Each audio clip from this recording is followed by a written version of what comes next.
Sam Sulek seems to be the most complicated guy in bodybuilding today. Everybody seems to want to trash him. Guess who's doing it now?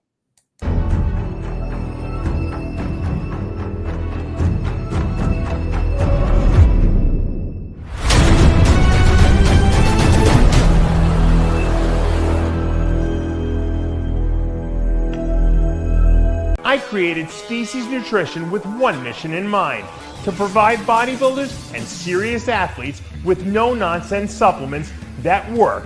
I put my name and reputation on every bottle of Species Nutrition products. If you want to be your absolute best, join the evolution.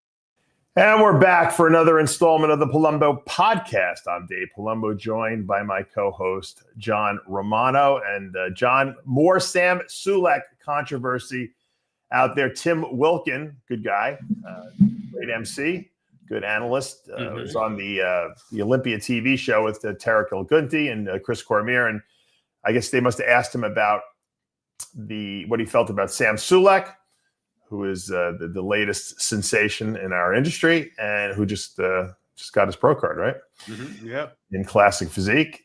And Tim said, quote, he's garbage in my mind. And he thinks, maybe we should play the clip. And then we can play the clip so we have I'll play the clip. Quote. We don't get sued. Yeah, here we go. All right. Garbage is an influencer. And I think the Jay Cutlers and the Phil Heaths of the world need to take you aside and say, you got a great future ahead. If you want to see 30, there's some things that need to change. You have 6 to 10 million young people following you. You're eating like you know what. You show it on your skin. You're taking things that are way beyond your skill level. Build to your max first. And I'm gonna direct this to Sam, and I'm gonna say it from the coach. I coach kids who ask me about you all the time. I had my millennial son ask me about you the other time. I do not think you're good for the sport. I think you're garbage for the sport. And there it is. Garbage for the sport. Big statement. How do you respond to that, John? Well, there probably was a time in my career when I would have said more or less the same thing. I've learned since then. But, garbage is kind of a big, bad reference that I don't think is applicable here. I can feel the passion in Tim's voice and what he's saying. You got to temper all of that with the fact that Sam Sulek is an IFBB pro. So, whatever he did seemed to work. If you want to credit that to the chocolate milk and the zits, I mean, that's probably, not applicable. But he did something right. Can't deny that. So to say that he's garbage for the sport because 6 million people, 6 million kids look up to him, I think I don't think that's the hill to die on. I think you got way bigger problems than Sam Sulek. I think you got, guys out there. Take the Trend twins, for example. I mean, they named themselves after one of the most complicated drugs that we know of. If you're going to go after somebody, go after them. Well, they only have, 1.6 million followers, but I mean, it's a start. But I'm not specifically that I'm saying that they're bad. What I'm saying is there's bigger fish to fry if you're in the market for frying fish. Yeah. So to call Sam Sulek garbage for the sport in light of the other trash that's out there, I think is a stretch. I like I said, I really respect Tim Wilkin, and I like the guy. He's a good guy, but I totally disagree with him on this in this regard. Number one, Sam Sulek never went out there as an educator or as an advocator. He basically was a kid who loved to train. He went on his Instagram and YouTube and started just posting what he did. He didn't say, hey, follow me, do exactly what I do, and you'll get huge. He didn't do that. He didn't sell any products to anyone. he said, "This is what I do." I remember when I was bulking up, I used to do Haagen-Dazs ice cream at night. I don't know. I thought I needed the calories, for whatever reason. Right. Do you think? I don't believe that Sam Sulek has acne on his face because he was drinking chocolate milk. I think he's just prone to acne. He probably has a very high natural testosterone in his body. He probably is a big DHT converter, and he just probably has a genetic predisposition for acne. And he might lose his hair later in life. Who knows? Because if the DHT starts acne, I didn't lose a hair on my head till I was 30, but then it started going. I'm sure the same thing with you. So mine too, yeah. I don't think that Sam is garbage. I think he's actually good for the sport because these kids looked up to him as a regular guy who didn't have particularly advanced genetics. He had good genetics, and when he ate and trained hard, he put muscle on. And you know what? And he actually backed it up by getting on stage. He didn't have to get on stage, John. We talked about this on our show. This guy could have never competed. Like, he could have pulled a Victor Richards. He could have pulled, any of these guys that don't compete and just are like social media, stars. And he could have made a really good living. But he loved bodybuilding so much that he actually went out there and said, "Hey, look, not only do I train and put up everything I do, I'm going to get on stage." And he got on stage. He won his first show, and then he turned pro in his second show. So, that's tremendous. That's not garbage. That's the American dream, isn't that? Yeah. Well, yeah. And I mean, he didn't inject. He wasn't on YouTube injecting, Trenbolone into his chest. You know what I mean? Like he other didn't even people talk about drugs, really. So, barely at all. Yeah. And when I first stumbled across him with the chocolate milk, I thought to myself that it was a parody on, the bodybuilder that's got to walk around with their gallon jug of water and six meals packed away in their 6-pack cooler, and they're only eating steamed chicken breast and steamed rice and a steamed, potato and a spoonful of peanut butter, and that's it. And it's the only thing they do, and they carry it all with them, and they're like obsessed with that. And then, they don't even turn pro. Now here you got a guy, what? You don't have to do all that. I'm just going to eat like this, and I'm going to drink chocolate milk. I'm going to get the calories. I'm going to train hard, see what happens. And like you said, he wasn't selling anything. He wasn't out there as a teacher or an authority on anything. He was just saying, this is what I'm doing. Follow me through my journey. And if you think you like it, pay attention. And that's basically it. And I think that was probably the allure to him, is that this is a regular guy doing something that a lot of guys dream of doing, and he's chronicling his attempt at doing it. And you know what? The planets lined up, and the kid fucking turned pro in his second show. So you can blame judging, politics. You want to do anything you want. Fact of the matter is, next to his name, it says IFBB Pro. So there you go. And he's doing good stuff. I looked at his channel. He's got training stuff on there. Yeah, he does some unconventional eating, but he has the ability to do that and not gain weight. He's not telling everyone else, "Hey, if you want to get huge, this is how you got to do." People might copy him, but that's okay. And like, why get upset with the guy because he's got a good physique and then say, "Oh, he's promoting drug use"? Well, he's really not. Anyone who competes nowadays is promoting drug use. That statement. Yes, and that's the guy's supposed to be natural just to appease the public because he's got 6 million followers. Should he lie?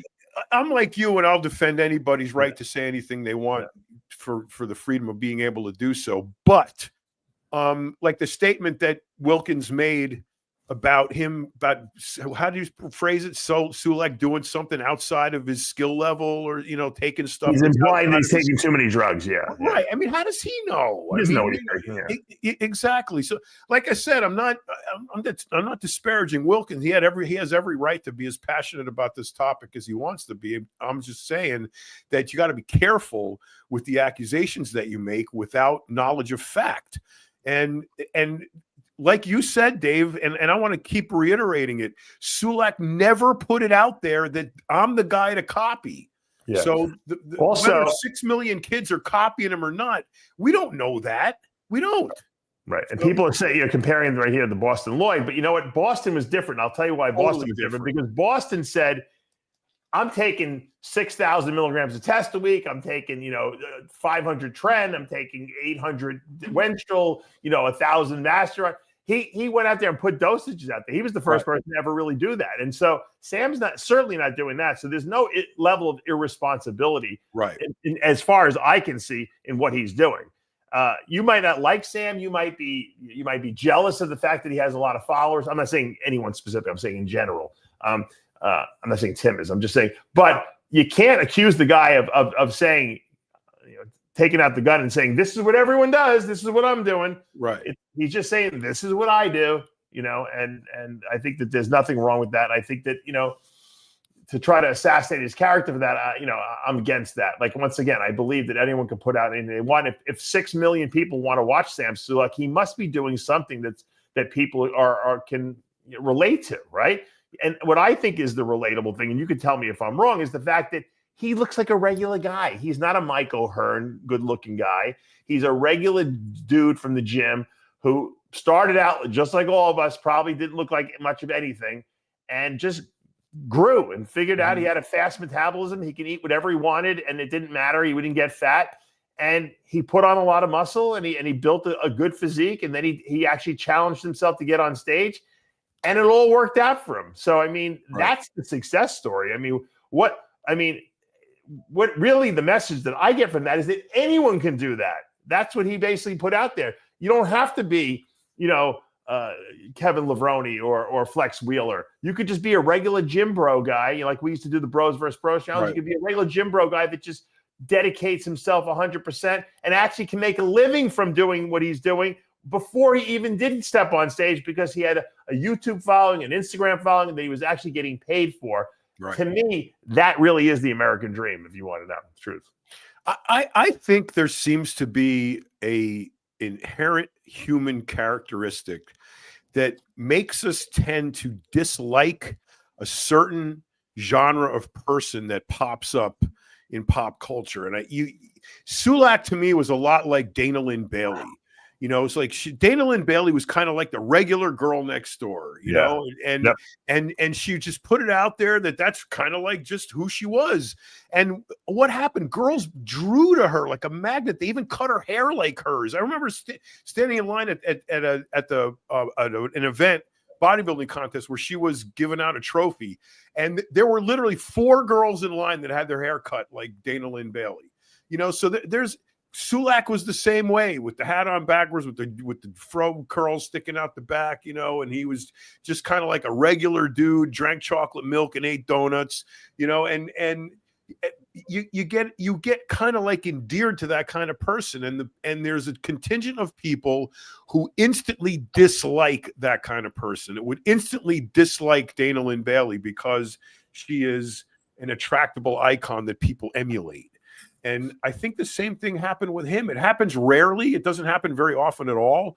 I mean, you can count on one hand. I can't even count more than 2, actually, of, personalities that came along that people actually started dressing like and cutting their hair like, So I think that's a phenomenon you can't deny. And I do think that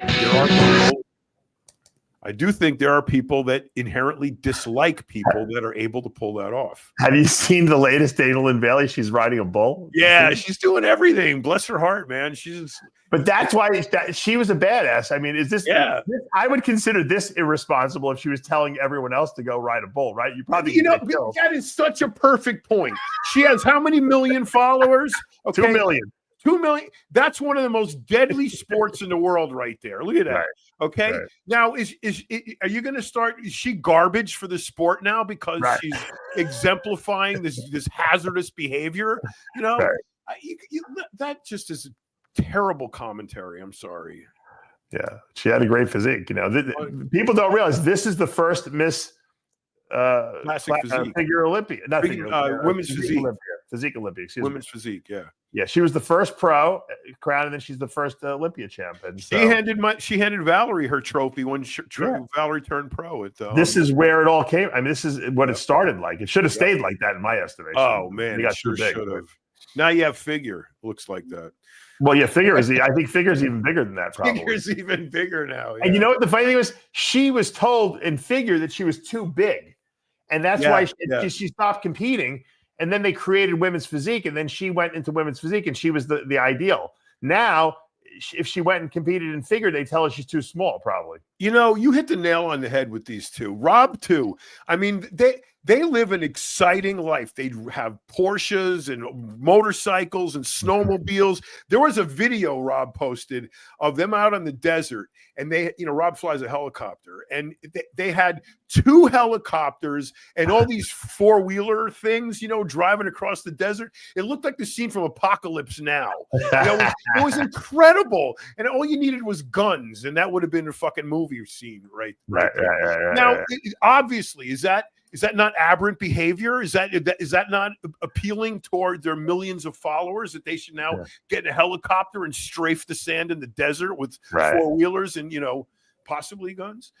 I mean, you're completely right. To label someone garbage because they exemplify risky behavior is just ridiculous. That's just wrong. You can't do that. Yeah, I don't. I mean, is he trying to, get something out of that? Like, I'm a coach. He's being really bad, so you should seek my coaching because I wouldn't be. I think he's what he's trying to say is, and I guess, like I said, Tim's a good guy. I don't think he's. I'm not disparaging Tim at all. I just think his commentary is a little strong. Well, I think the commentary was put out there because he wanted to be. You know what happens? You ever see these movies? These celebrities, they get almost too comfortable in the position they're in, and then they wind up saying something completely out of control, and they get canceled because of it. Yeah, Tim's like that. I think Tim fell into that trap. In other words, he's on Tarek with Tarek and Cormier. He's on there a lot, and and he got too comfortable, and they must have, and he just let it go because he figured, it's controversial. I know Tarek likes controversy on the show. It's going to get more views, right? And he let it rip. And I don't think he thought about what he was going to say. He just kind of put it out there. But, if you don't really know what Sam Sulek's about, you can get that wrong impression by listening to what other people say. Sure, there is people in the commentary that say, this is irresponsible. Those are the people that are jealous of Sam Sulek because they know he's just like them, but they don't have the work ethic of this guy. They don't have the balls to go to the gym and suffer like he does. So instead, they because he's successful, they knock him down a few rungs. They try to say, "Well, he's giving bad advice. Oh, this is irresponsible. He should be canceled." No, you guys should be canceled because you guys are losers because you're not willing to go and do what he does. So don't judge other people. Now, I always said it. I was very good friends with Boston Lloyd. At the end, we had a rift because he didn't want to hear the truth about his condition. But I was always a mentor to him, and I would always tell him. I said, Boston, what you're doing is irresponsible. Number one, I know you don't advocate that other people take a lot of drugs, but by putting out there what you're doing, you're getting these young, impressionable kids to copy you. I said, it's very, and I used to tell them all the time. We used to have this discussion all the time. In that respect, Boston was irresponsible because he didn't realize that people would actually copy anything he said. Right. Sam's not doing that. So I don't see the connection between the two, other than they're both young guys who are rising stars on social media. And I can appreciate Wilkins' passion for what he's speaking of. So it's definitely an issue, but I think his issue is more with a cultural movement, not just specifically Sam Sulek. I mean, like I said, that's if you're going to be in this war, this is not the hill to die on. There's far bigger fish to fry out there for guys who are promoting reckless drug use. And I mean, I mentioned the Tren twins before, but they're not alone, and they're not the worst. And there's tons of them out there. And it's a huge contrast, Dave, to when you and I were coming up through all of this. We didn't have that. Almost nobody talked about drugs. No. And it was one of those topics that you just didn't talk about.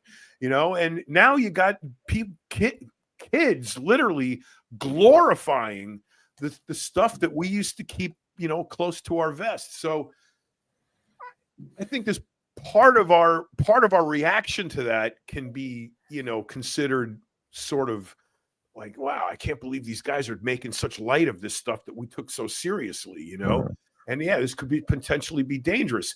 That said, there's still nobody dying from steroids. Yeah. So, it's just not happening. So you Well, want I mean, I'm sure there are some deaths from steroids, but you not know, from steroids specifically, from the ancillary drugs, from diuretics, from the lifestyle painkillers, absolutely. But from taking Deca, you're not dying ever, no matter how much of it you take. Yeah. Well, so that's just ridiculous. yeah. So but you know, you have these guys that are absolutely pushing the drugs, and what happens is it deteriorates or takes away from the essence of what we loved about bodybuilding. And probably the catalyst to the passion that Tim is talking about is the work ethic, the suffering, the sacrifice, the lifestyle that we had to live to be a bodybuilder. Right. They're just kind of supplanting it. Well, just take a lot of drugs and you don't have to do any of that shit. Well, yeah, but I don't think Sam is passing on that message. His no, message that's why I said this is not the hill to die on. If you want to, you know, if you want to go after the drug culture that's popularizing a deleterious lifestyle for these kids that you're so worried about, you are barking up the wrong tree with Sam Sulek. Yeah. Well, speaking of Boston Lloyd, I believe this would have been his birthday in 2 days from today. I think it's the 29th of the month was his birthday, if I remember what his mom told me. Let me check that. So I want to wish him a happy birthday in heaven, because I miss him. I do miss the guy. You know, he left a hole in our world, man. Yeah. Bigger than I thought he would, to be honest with you. Well, you know what it was? He was such a lovable guy. I mean, yes, he was he delusional with the drug use and everything like that? 100%. He would be the first person to even admit it, you know? Right. But yeah, I mean, it's very sad that, you know, that we lost him so young. You know, terrible. It's let me see what she wrote. Yeah, I think she wrote it. I think it's the 29th was his birthday, or it's going to be his birthday. Yeah, it's, you know, I have mixed feelings about that. You know, once again, it was so avoidable.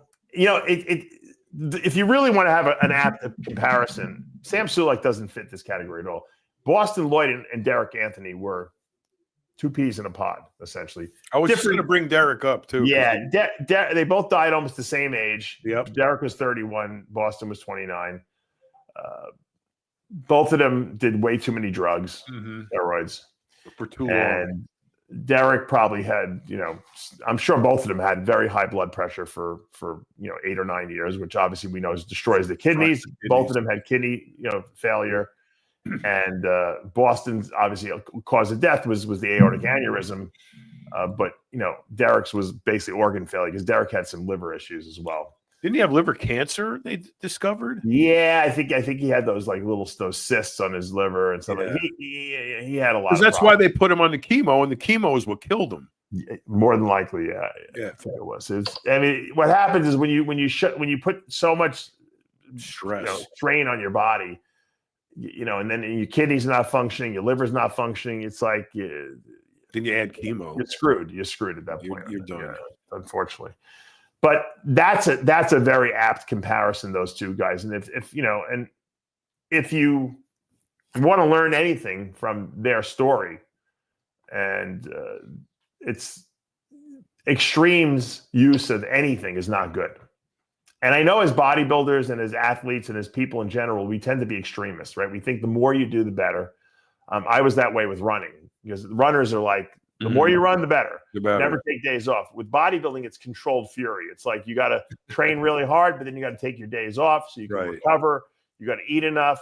But some guys get caught up in the drugs. And I know you want the original topic, which we can segue into. You wanted to talk about Trenbolone because you have a story that I think is apt and is actually very relatable to what we're talking about here. Yeah. This kid in the gym comes up to me and says, "Hey man, how long can I take Tren for?"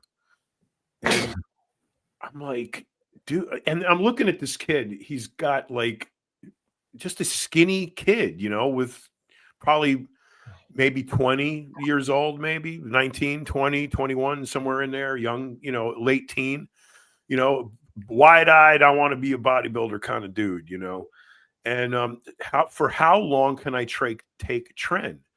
And I said, "Are you just taking Tren by itself?" And he said, "Yeah, I'm just doing Tren. That's the one to take because I read online that Tren's the best." I said, "You read online that Tren is the best." Oh, wow. I wish you would cite that article. So, I said, "Well, most guys take it to, for a few weeks stacked on top of something else like test and maybe another steroid, and they'll take it for, 8, maybe 10, 15 weeks, and then they come off it at the high end." And I said, "Well, how long have you been on it?" He goes, "Today was my 2nd anniversary." Oh my God. And I'm like, "What? Your 2nd anniversary of taking 2 cc's?" I don't know what the potency was. He didn't seem to know either. 2 cc's of Tren a week every 3rd day. So every 3 days he would take a cc of what he was calling Tren. I probably doubt it was even Tren. It doesn't sound like a lot. It sounded like he was on it a long time, but it sounds like he was taking about 200 milligrams probably. Probably. But for 2 years, his 2nd anniversary. Did he have high blood pressure because of it? I didn't examine him. How did he die? No, he didn't die. He just he asked me, and he came up to the gym and he asked me, "For how long can I take Tren?" Yeah. And do you know why Tren is so bad for you? Aside from the fact that it fucks up your mental state. Your mental state is the big one for me. It's not. That's not going to kill you. It raises blood pressure really high, John. So a lot of people think the Trenbolone is metabolized by the kidneys. The kidneys don't metabolize anything. The liver metabolizes all anabolic steroids, but the kidneys are affected by high blood pressure. And for some reason, Trenbolone cranks blood pressure up really high in everyone, pretty much. Yes. So I mean, you gotta monitor your blood pressure because you don't. It's called the silent killer because you don't even know you have it. Right. Yeah. I mean, people don't understand what a kidney's like a filter, and like the filter papers are like these thin sheets of tissue, right? And they can only handle so much pressure. When you crank the pressure up, the tissue gives way, and then you get no filtering, and then the kidneys don't work. So you have millions and millions of these alveoli. Excuse me, glomeruli. Excuse me, the filtering apparatus. But if you start killing them off, it's like killing off the alveoli in your lungs when you smoke, or the brain cells in your brain from doing alcohol. So over time, the organ stops working. Efficiently. So. Yeah, but the thing about what bothers me about Tren is that it's got a cult following now, and the cult following. Yeah. I'm going to give a little bit of validity to Wilkins, about operating outside of your, however you mentioned that skill level. Tren is one of those. Tren fucks with your brain. Yes. Okay. And I don't care who you are and you want to deny it. It fucks with your brain. It will make you think things that do not exist, and it will make you react to them like they do. It made Greg gay, right? Greg is flaming homo on Tren. I would manufacture these concocted stories about my wife that were just. It's like there's 2 angels on your shoulder. I got the devil over here saying blah, blah, blah, blah, blah. And then I got the other angel going blah, blah, blah, blah. And I'm in the middle. My head's going blah, blah, blah, like this, and I couldn't control it. I mean, I could control it because I was listening to the angel more than the devil. But the fact of the matter is, it fucks with your brain. And if you don't have a strong mind, it will cause you to have problems. You'll get arrested for fighting, for attacking people, pulling people out of the car window and beating the shit out of them. I mean, if you don't handle alcohol well, you won't handle Tren well because it enhances your natural personality. So if you're hot-headed and you have a short fuse, Trenbolone is not really the right drug for you. Look, I'm the most passive, laid-back person until you push my buttons. But even I used to get irritable as hell on Trenbolone. So you definitely don't. You got to be careful with. And I didn't even take a lot back then. I was using 50 milligrams, every other day or something like that. But I hear guys using 1,000 milligrams of Tren. I'm like, really? Now they sleep, on that dosage. I would do a shot of Sustanon with a cc of Tren in it every other day. That's a typical dose. So this is the day I knew I had to stop taking it. Okay, in a pickup truck, the back window that slides open. Okay, it slides open on both sides. The back window. The opening is about this wide. My brother's driving a truck, a Toyota Tacoma. My brother's driving a truck. The window in the back is open. Some guy cuts us off. I'm like 220 at this point in my life. This guy cuts us off in front and then kind of pulls. My brother maneuvered around and then got him back behind us. And I literally started climbing out of that window. The window that I knew I could not fit through. Yeah. Through there. And I'm going, trying to climb out of there and like rip myself through this fucking hole that I didn't fit in to get to kill this guy. And I'm like, I gotta stop. Yeah, that's not good.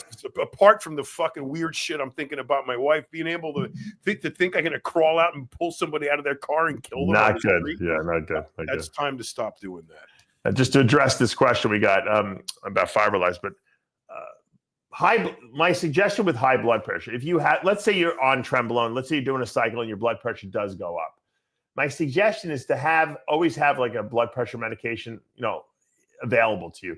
The ACE inhibitors are the safest, least side effects, most effective ones. I use Ramipril. You can use Lisinopril. 5 milligrams of Ramipril twice a day while you're on a Trenbolone cycle is probably something that how we all take like an estrogen blocker. Right, you probably should just go right on it. Assuming your blood pressure is a little elevated, just go right onto it like a Ramipril while you're on Trenbolone, and that will protect your kidneys. Also, if you use the product that I sell at DavePalumbo.com, it's called Kidney Stuff. Also, really good at keeping inflammation around those kidney tubules very low, because it's the inflammatory process that causes the kidney tubules to get damaged. Now, having said that, to lower, fasting blood sugars, if your A1C is basically your 3 months of average blood sugars, over the course of 3 months, that's the average.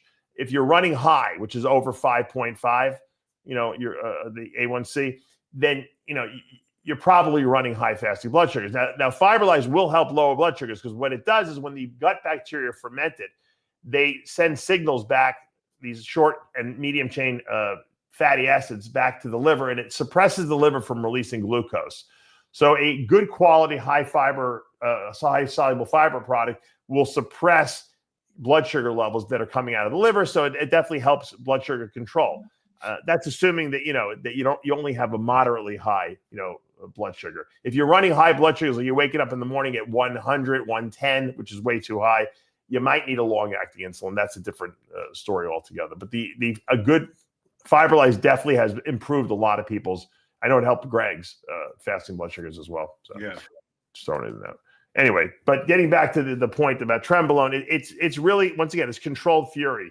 Is it something that you can use? Yes. Is it something that you should use for long periods of time? No. My recommendation is 8 to 10 weeks on it. Either off season or pre-contest. A lot of times what I'll do, John, is off season, I'll switch guys anabolics. Mm-hmm. So I'll do test and equipoise for 6 weeks. Then I'll have them do test in EQ. in Trenbolone acetate or enanthate for 6 weeks. Then I'll do test in DECA. And so I'm always switching. So they're never on Trenbolone for long periods of time. And you're kind of, tricking up the androgen receptor so it doesn't know what to expect. Right. Pre-contest, 8 to 10 weeks. The last 8 to 10 weeks before the show is probably adequate to do the Trenbolone. You don't need to do it the whole 16, 18 weeks. I think that's too long. Yeah, I think it starts losing its impact after a while. And another thing, side effect that bothered me a lot is my lung capacity. I was like, you get the cough, the Tren cough. Well, the Tren cough while I was shooting it, but actually, like to do any kind of cardio, was impossible. A lot of fighters say the same thing, that on Trenbolone that they gas real quickly. Yep. You would think you'd want to take Trenbolone because it makes you aggressive, but they say it hurts their cardiovascular. I talked to George Touliatis, Dr. George, about this, and some of his theory about it was that it causes vasoconstriction in the lungs. And when you get that vasoconstriction, obviously you're not going to be able to exchange oxygen across the capillary beds as well, which can cause the lack of oxygen and the deoxygenation and the gassing, real easy. It could also be what's causing the coughing in the lungs, because it's like you almost can't get a breath in or something. Well, we were promoting CrossFit at the time in my gym in Mexico, and I was taking my Tren that I made myself, so I knew it was right and good. And we were doing this exhibition once, and I was beating on the tire with a sledgehammer, and I was like, I couldn't breathe, and it was like I didn't know what was wrong with me. Right. And I realized that it's the trend, and I literally could not breathe. But speaking of trend, someone's asking, what's is there any real trend around? I'm sure there is powder coming in from China, but not anymore. Maybe not. It might According be to Larry, not anymore. Tariffs, on it. But no, the last Trenbolone, the last legitimate Trenbolone I think I ever really saw was in the early, I guess it was actually probably early 90s, really. And I remember they had stopped making it, but I went to Barcelona, and we had gone to Andorra. And for those of you who don't know, Andorra was like a little principality between France and Spain. So you go through this tunnel, but you can get French steroids there. And I went into the pharmacy there, and I'm like, "Do you guys have any Palumbo?" I went in with like a wad of like cash because there was no real stuff. There was a lot of problems with supply back in the 90s, right, early 90s especially. And they're like, "We don't have it here, but we can order it for you."